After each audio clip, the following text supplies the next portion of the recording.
Hablábamos de ese plan de estímulo de Joe Biden, que parece que da el primer paso para salir adelante, una medida que va a ser clave para ese gobierno y para la lucha contra la pandemia. Hay división entre demócratas y republicanos. Vamos a analizar las claves de este plan con la ayuda de Luis Caramés, presidente de la Fundación BFI. Luis, muy buenas tardes. ¿En qué momento del trámite legislativo, ¿no? del trámite burocrático, está ahora mismo este plan? ¿Qué pasos son los siguientes y cuándo podríamos ya empezar a ver algo de materialización? Bueno, claro, en primer lugar tiene que ser avalado por las cámaras, pero lo fundamental es que hay una voluntad demócrata de redinamizar el país, pero con un sentido, digamos, con un estilo distinto al de Trump. Con esto quiero decir que quizá haya demasiado optimismo en algunas gentes pensando que los demócratas no tienen un ápice de proteccionistas. Pero eso no es verdad. Por lo tanto, lo que va a hacer Biden en primer lugar es interpretar de otra manera el American First de Trump, ¿no? Y en ese sentido ha empezado ya con ayudas directas a las familias, la subida del salario mínimo, porque hay que tener en cuenta que el estado del bienestar en Estados Unidos pues, es prácticamente inexistente y por lo tanto esto es muy importante, pero también el American First es el acudir a la conocida Buy American Act, que es de los años 30, pero que se puede actualizar en el sentido de que, en primer lugar, el Estado federal lo que hace es comprar productos americanos, siempre que se pueda. Esto, sin duda, sienta muy bien dentro de Estados Unidos, pero en el comercio internacional sienta regular. El primer país que dio la voz de alarma ha sido Canadá. Y, de hecho, ya, si no la han tenido, la van a tener enseguida una reunión entre el primer ministro canadiense y Biden, ¿no? Y luego también hay un problema con las cadenas de suministro, porque el querer que las cosas se hagan en Estados Unidos significaría no entender cómo está hoy en día la globalización, frente a la cual tanto Obama en su día como hoy Biden es positivo. Lo que ocurre es que en este asunto del American First también está involucrado todo lo sanitario, es decir, cuando ha ocurrido la pandemia nos hemos encontrado que en muchos países de Occidente, Estados Unidos le ha ocurrido igual, no había un suministro adecuado de lo que era necesario. Entonces, en ese sentido, hay una especie de mezcla entre esa prioridad y el proteccionismo. Pero en cualquier caso, cuando el equipo de Biden, y ahora Biden lo dice, primero las empresas y los trabajadores americanos, hay unos tintes de proteccionismo que son que no se pueden esconder. Y en ese sentido, pues algunos pueden verse frustrados pensando que más allá de la mirada puesta con luces largas sobre China, sobre Asia, que esto ya viene de Obama, pues íbamos a tener un socio en la Unión Europea, un socio transatlántico. Hombre, yo creo que cambia el estilo, cambia la actitud, es posible que cambien algunas medidas proteccionistas sobre algunos productos que nos han hecho daño, pero no es una pera en almíbar el señor Biden. Te decía que has mencionado algunos de los temas importantes, ¿no? de este plan. Por un lado está esa subida del salario mínimo, los cheques, ¿no? y los pagos directos que se van a dar y sobre todo, bueno, pues la cantidad ingente de millones en el clave sanitaria, ¿no? Y claro, decías que en estilo, en actitud podría ser diferente, ¿no? Si lo comparamos con el America First de Donald Trump.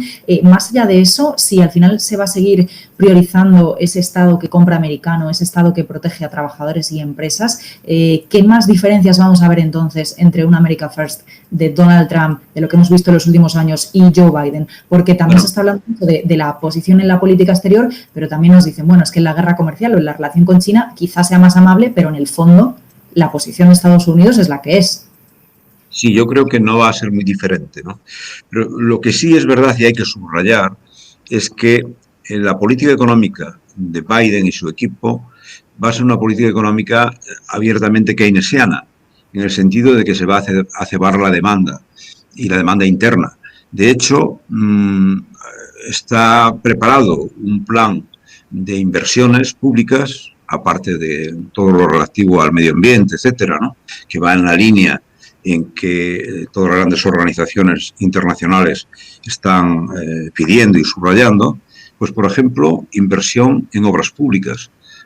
Hay muchísima infraestructura pública, sobre todo en las comunicaciones, en las carreteras, etcétera, que en Estados Unidos están muy degradadas, ¿no? Por lo tanto, ahí va a haber una inversión importantísima, unos bazucazos importantes para generar demanda y que el flujo circular de la renta pues empiece a carburar, y a carburar en un sentido en donde pues se pueda recuperar lo antes posible una dinámica económica que, a pesar de que ellos tienen poco desempleo, le dé un poco más de alegría a la economía americana, y en ese sentido hay que esperar también que las importaciones se vean afectadas, y en ese sentido nosotros nos podríamos beneficiar.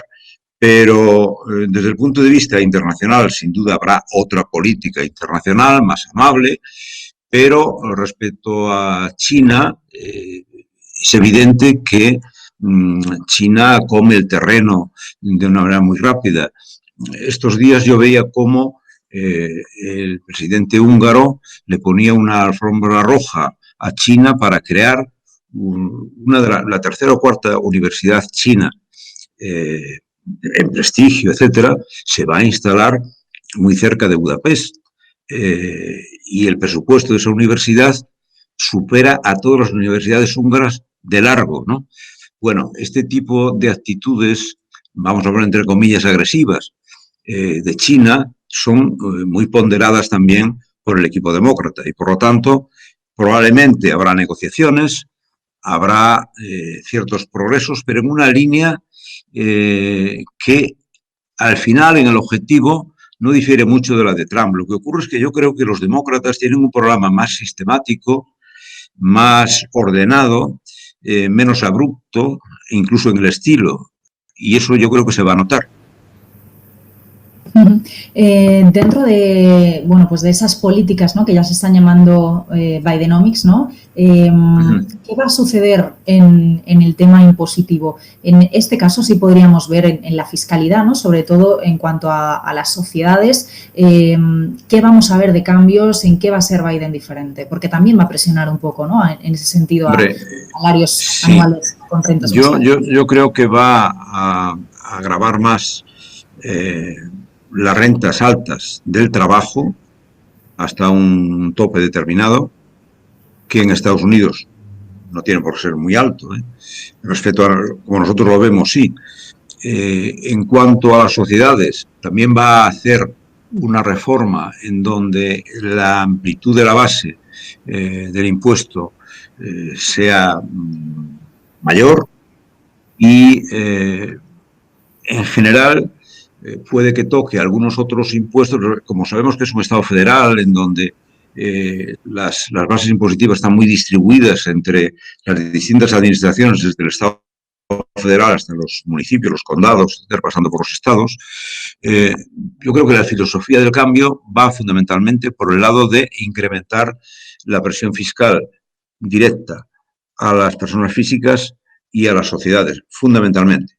Para superar, ¿no?, las consecuencias de la pandemia, estamos muy pendientes, como en todas partes, de lo que sucede en el mercado laboral, ¿no? La semana pasada conocíamos la creación de 49.000 empleos, ¿no?, en el mes de enero, conocíamos cómo bajaba la tasa de paro hasta el 6,3%, y del fin de semana nos quedan esas palabras de la ya secretaria del Tesoro. Janet Yellen predice que Estados Unidos alcanzará el pleno empleo el próximo año si el Congreso puede aprobar su paquete de apoyo. ¿Qué te parece de cómo está el mercado laboral? ¿Qué te parece esas declaraciones de Janet Yellen?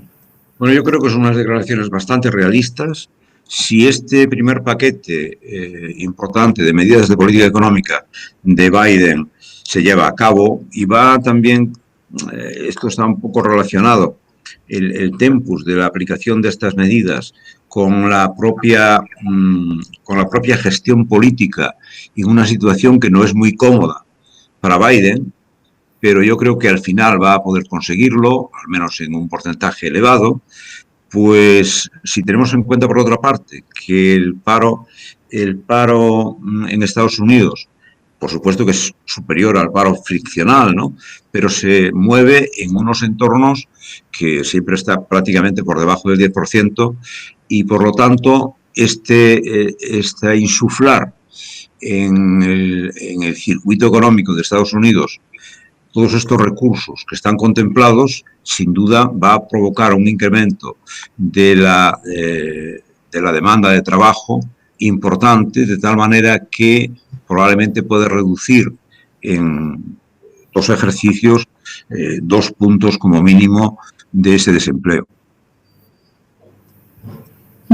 Bueno, pues Luis Caramés, presidente de la Fundación BCI, muchísimas gracias por acompañarnos. Vamos a ver finalmente, ¿no?, cómo sigue este trámite, cómo sigue la validación en las cámaras de este paquete de Joe Biden y finalmente, bueno, en qué se concreta. Parece que ya tenemos, bueno, pues todas estas pistas que hemos ido comentando, pero bueno, pues falta continuar con el trámite. Lo veremos y lo comentamos. Luis, muchísimas gracias por acompañarnos. Gracias a vosotros. Buenas tardes.